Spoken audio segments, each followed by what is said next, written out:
Joyboy a trahi Imou. Tiens, tiens, tiens. On va peut-être parler de gourmandise. Tiens, tiens, tiens. Regardez, on démarre avec quoi? Imou, devant la photo, le portrait géant de Lily.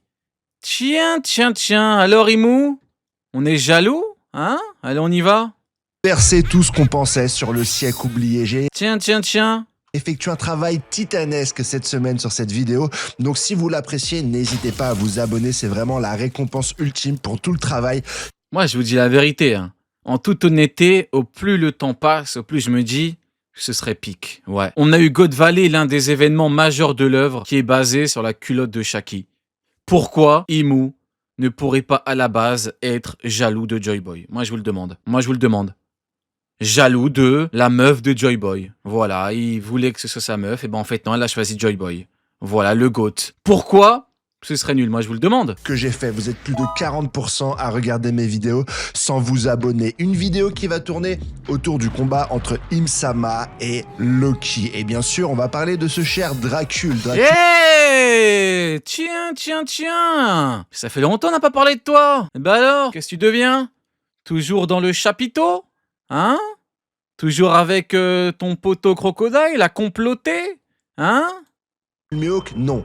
Dracul Nerona. Cette vidéo, Dracul Nerona, là on va bien manger là. Ah ouais, là on va bien manger. On va parler gourmandise, on va parler jalousie, on va parler jacuzzi, on va parler culotte et on va parler de Mihawk. énergie ésotérique qui devrait surpasser le haki et le fruit du démon. Je parle bien sûr du maquis, et en fin de vidéo, je vais vous montrer ma plus belle œuvre d'art, ma plus belle peinture. J'ai travaillé des dizaines d'heures pour vous présenter en intégralité ce que Eiichiro Oda avait déjà mis dans son manga et ce qu'il va réexploiter pour le flashback du siècle oublié. Ok. Franchement, les mecs, moi, j'aime bien. Ils étaient amis, Joyboy était plus fort qu'Imou, Lily était amoureuse de Joyboy, un peu comme Hancock était amoureuse de Luffy. Sauf que Joyboy, lui, il aimait avant tout l'aventure. Et donc, Imou s'est dit, putain, mais pourquoi lui et pas moi? Il est parti manger le fruit interdit. Le fruit, c'est le fruit du démon, le fruit du diable. Ça l'a possédé, il est devenu fou, il a fait n'importe quoi. Eh ouais, les mecs.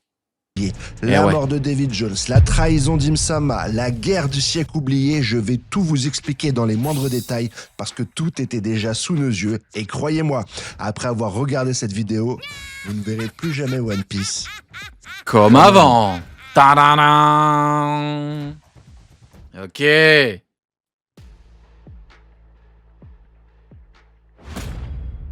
On m'avait juré que quand t'avais une épée, t'étais un épéiste et tu étais donc de fait plus faible que Mihawk. Pourtant, Imou se trimballe avec 2 épées et Imou est plus fort que Mihawk. Bizarre. On m'avait juré que Im-sama allait one-shot Loki, mais il en est rien. C'est un combat qui est hyper équilibré dans ce chapitre 1181. Chacun des 2 adversaires va faire mouche avec une attaque face à son adversaire. Loki, avec Raknir, va complètement écraser contre le sol Im-sama une première fois et ensuite il va l'empaler directement dans l'arbre d'Adam avant de se transformer en forme hybride et lui tirer un rayon torfume directement Oui, quand Imou a plaidé. dans la tronche. On voit Il aura quand même fallu que Imou plaide pas mal pour envoyer le bon coup de marteau, quoi. Im-sama saigner dans ce chapitre. Il n'y a personne qui m'aurait dit ça la semaine dernière, les gars. Arrêtez de faire les acteurs. J'ai vos commentaires en Il a des comptes à régler.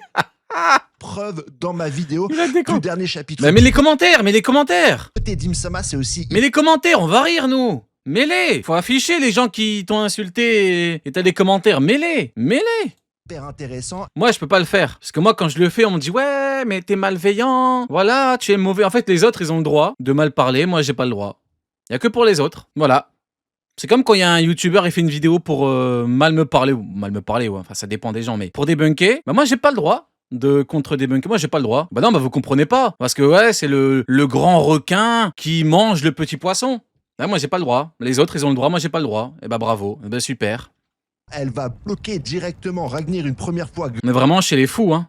grâce à son omen et ensuite elle va directement faire exploser le visage du descendant de Harald, le fils de celle qu'elle a manipulé, qu'elle a Théma, comment il est fier de la marque maudite. détruit ce fils d'esclave qui a cassé ses cornes pour pouvoir soumettre le peuple d'Elbaf. Et là, dans ce chapitre, on n'a que les formes initiales de Loki et d'Imsama. Et rappelez-vous... Ah, j'aime bien Light. C'est parce que tu es un très gros poisson de la piraterie YouTube. J'aime beaucoup la ref. J'aime beaucoup la ref, Light. Attends, je l'ai pas quelque part. Je l'ai pas quelque part, attends. Un gros poisson de la piraterie YouTube, attends. Putain, je l'ai pas quelque part. Ça, c'est le grand Ryu Sensei. Putain, je l'ai pas, misère. Ça, c'est mes confrères Promio qui ont perdu contre lui. Ça, c'est le grand charisme. Ah, je l'ai pas, malheureusement. Bon, au moins, j'ai le grand charisme et tout, c'est pas grave. Ou Loki en a sous le pied parce qu'il peut déjà se transformer en forme hybride, on l'a pas vu. Et on doit aussi exploiter le fait qu'il vient de se transformer en dragon. À la fin du chapitre, Imsama le regarde et dit « Ah, tu es enfin là, Nidog ». Donc on aura des pages qui vont parler de leur relation, on aura des pages pour leur combat. Et on a également normalement une deuxième forme d'Imsama potentielle. Il a de l'énergie, le frérot, hein. Il est vraiment énergique de zinzin, hein. Elle le garde pour Luffy, mais elle peut aussi se transformer dans son combat contre Loki pour avoir un combat titanesque entre d'un côté un dragon géant et de l'autre Imsama dans sa forme monstrueuse, celle qu'on a vue lorsqu'il a affronté ce cher Sabo. En plus, on a une dernière carte, souvenez-vous, les yeux de Loki. Il a très certainement un lien avec le serpent rouge ou... Oui, effectivement. Une carte qu'Oda peut utiliser à tout moment, effectivement, il a pas tort. Oui. Des yeux bien démoniaques, des yeux particuliers, qui peuvent cacher un pouvoir ou un contre-pouvoir. Oh, ouais, j'aime bien. une forme. C'est vrai que ça, c'est typiquement le genre de truc que tu mets de côté, t'en parles plus. Mais ouais, effectivement. Géant, antique, qu'on n'a pas encore vu. Donc on a encore minimum 3-4 chapitres sur uniquement cette confrontation. Sans oublier qu'à la fin, il y aura la confrontation avec Luffy qui mange comme un gueudin pour avoir sa puissance maximale parce qu'il a jamais vu un adversaire aussi puissant. Et Imsama, on se dirige vers un combat long. Donc Imsama va mourir, périr ou être vaincu à la fin de la partie. Joy Le seul Boy! coup qui me ferait peut-être penser qu'Imsama a pris l'avantage, c'est quand elle a invoqué Nemesis et qu'elle a percé Loki. Némésis, l'épée du diable, l'épée de la nuit, le fils de la nuit. De tout son long. Le père de la nuit ou le fils de la nuit? Le fils de la nuit, je crois. Et on va en parler dans la prochaine partie parce que nul n'est censé oublier. Nul n'est censé ignorer la loi. Est censé être passé à côté, que cette arme ressemble trait pour trait à un personnage qui a cristallisé la passion de toute la communauté. L'horrible Mid. Et on va en parler dans la Tadadam. prochaine partie. Est-ce que Imsama a un lien particulier avec Oh putain, faut que je vous partage une image, putain de merde. Attends, je l'ai pas quelque part. Attendez, bougez pas 2 petites secondes. Elle est où? Tac, tac, tac. Vous voyez, en fait, les gens, on fait que dire que à cause de l'attaque là. Hop. À cause de l'attaque là. Mihawk est le fils de Imu. Il y a un mec, il a dit, putain, rare masterclass d'un anglophone. Hein. Imu Family, il a mis tous les mecs qui ont fait le même move que Imu. Genre Kaido quand il ouvre grand sa bouche, Rakuyu avec la même arme que Imu, le mec à Thriller Bark qui fait la même technique que Mihawk et Imu, et Katakuri qui ouvre grand sa bouche. Je la mettrai sur Prime, mais des fois, hein, je vous l'ai toujours dit, hein, les anglophones en humour, franchement, des fois, banger. Hein. Malheureusement, pour le côté théorie et tout, c'est un peu compliqué, mais Imu Family, les mecs. Hein. Imu fucking Family. dans la prochaine partie? Est-ce que Imsama a un lien particulier? Non. En fait, que ce soit son grand-père, arrière-grand-père, fils, oncle, fille, mère, peu importe, jamais de la vie, quelqu'un qui a un lien de parenté avec Imu et Shishibukai, quoi. C'est quoi cette merde? C'est quoi ce bordel? Avec Dracul. Mihawk. Il est malade. Dracul, Mihawk. Et là, normalement, tu mets le bruitage, la série américaine, là, vous voyez? Toudoum, Dracul, Mihawk, Toudoum.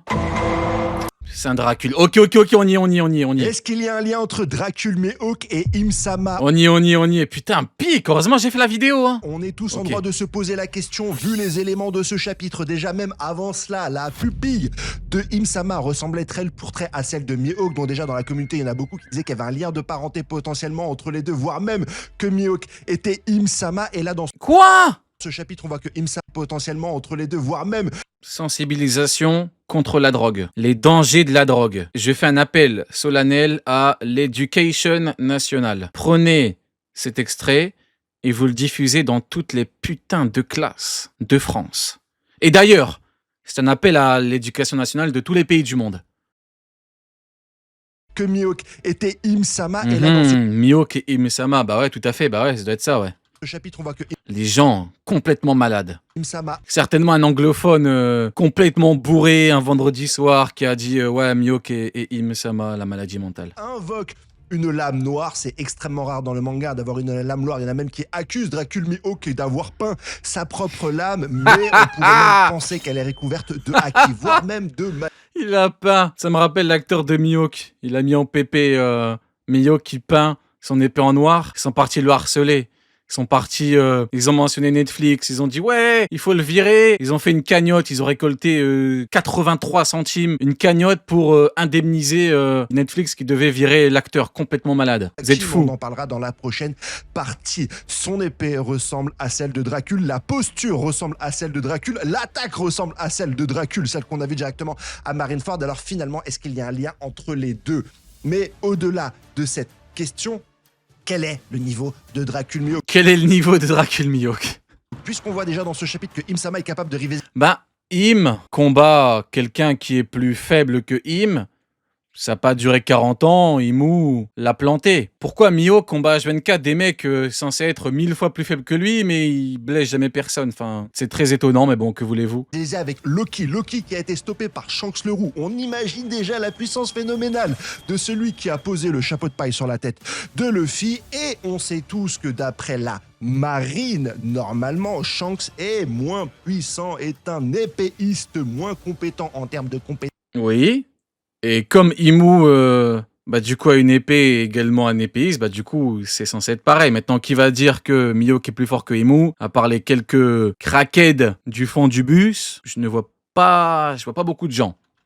D'épée que ce cher Dracul. Vous en avez vu, vous? Premier degré. Vous avez vu des gens dire que Mihawk était plus fort que Imu ou pas? Ça m'intéresse. Parce qu'à Marineford, il y avait quelqu'un de plus fort que Imu qui se baladait, qui combattait des gens, qui n'a jamais... Ah ouais, oui, ça existe? Ok, bah bravo. Mihawk. Donc, à partir du Super. moment où eh bien, Shanks prend une épée, il devrait être moins faible que Mihawk. Donc normalement, Mihawk, par un calcul mathématique très simple, devrait être au-dessus d'une... Un calcul mathématique, quoi. Tu montres ça à un prof de maths, il finit en burn-out. Vous voulez que votre prof de maths termine en burn-out? Tu lui proposes le théorème de l'horrible mid.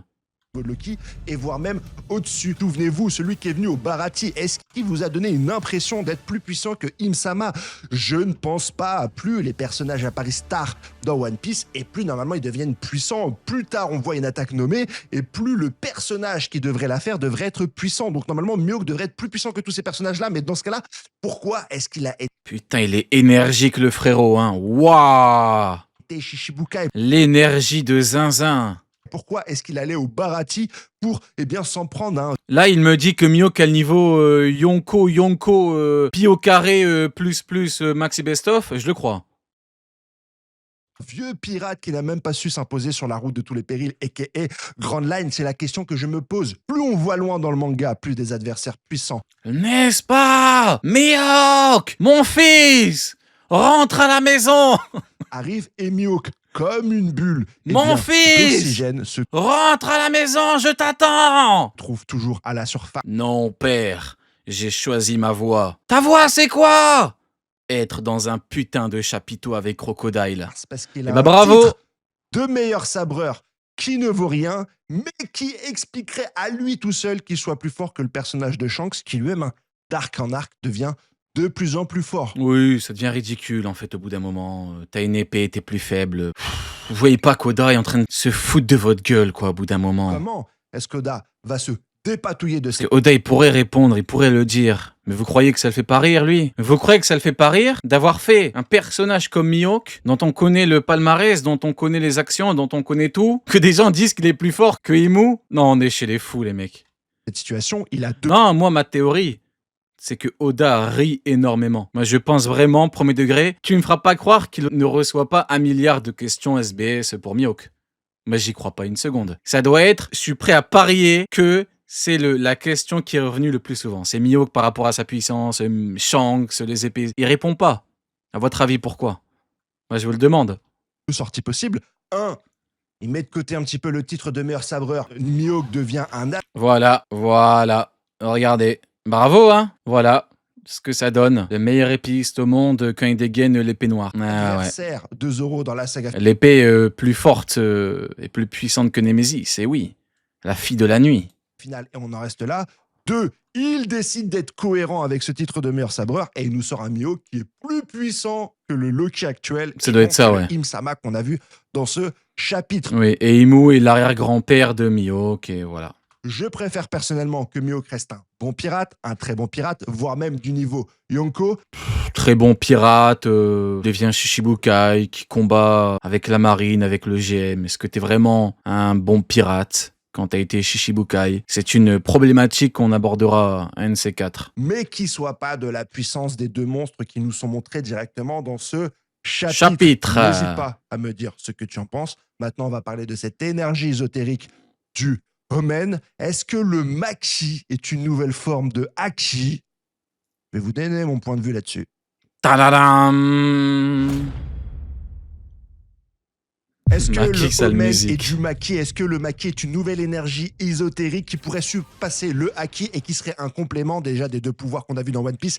D'un côté, les fruits du démon, de l'autre côté, le Haki. On rentre dans la saga finale et ce serait hyper important qu'on ait un nouveau pouvoir ésotérique qui surpasserait déjà les deux précédents et qui amènerait des nouveaux enjeux dans la bataille finale. Ça serait hyper intéressant. Et là, on a Im-sama qui nous présente un autre pouvoir, le Omen, qui serait lui issu du Maki. Et dans la terminologie du mot Maki, il y a le mot Ki qui signifie Énergie. Avec tous ces éléments, on se dit que très certainement, on met le doigt sur cette nouvelle énergie ésotérique qui déjà mettrait Im-sama sur un piédestal pendant quelques chapitres, voire quelques tomes. Le temps, et bien que des protagonistes arrivent à avoir cette énergie, ça serait terriblement intéressant. Maintenant, si on arrête la spéculation et dans les faits, je ne pense pas qu'on ait cette forme directement présentée à travers le nouveau pouvoir d'Im-sama. Bien que ça soit un pouvoir. C'est vrai, il y a deux façons de voir les choses. Soit tu te dis que c'est une énergie, un pouvoir que tu peux débloquer à un moment donné de ta vie, ou en faisant certaines choses. Soit tu te dis que c'est propre au pouvoir de Imu. Je sais pas, vous êtes de quel côté? Rien que le nom me fait douter en vrai. Démoniaque, ça ressemble comme Et Imu, bah voilà, j'allais en parler, qui dit bien, c'est un pouvoir qui sommeille en toute chose. Maintenant, faut-il impérativement pactiser avec le démon, du fruit du démon? à un fruit du démon et à la grande spécificité des offres qui peuvent être proposées. Bah ouais, j'ai envie de me dire que tu peux pas le débloquer, mais après le problème, c'est qu'en fait c'est comme un équivalent de Haki en fait, c'est bizarre. Et puis Imu, en termes d'Haki des rois, il n'y a pas eu d'utilisation d'Haki des rois par Imu. C'est vraiment un bourbier à ce niveau-là, t'as vraiment un pouvoir particulier quoi. Mange ce genre de fruits magiques. Et en effet, on a une flamme noire qui semble puissante, qui provoque des explosions, qui arrive même peut-être à soigner ou à donner de l'énergie à ses camarades, mais on n'a rien d'assez particulier qui pourrait être sens d'une nouvelle puissance. En plus, on a vu d'une part Scopper Gaban qui a analysé un peu la puissance de Im-sama en disant qu'il n'a jamais vu rien de comparable même à God Valley, donc il connaît cette énergie, c'est du Haki, même quand Im-sama est arrivé directement sur Elbaf, Loki, Scopper Gaban, Luffy ont dit waouh. Loki, quand il y avait le Haki de Imu, il a dit oh là là, c'est quoi ce Haki et tout, avec un petit sourire et tout, lui il était pas en panique. Là il est bien en train de grailler la foudre le Loki.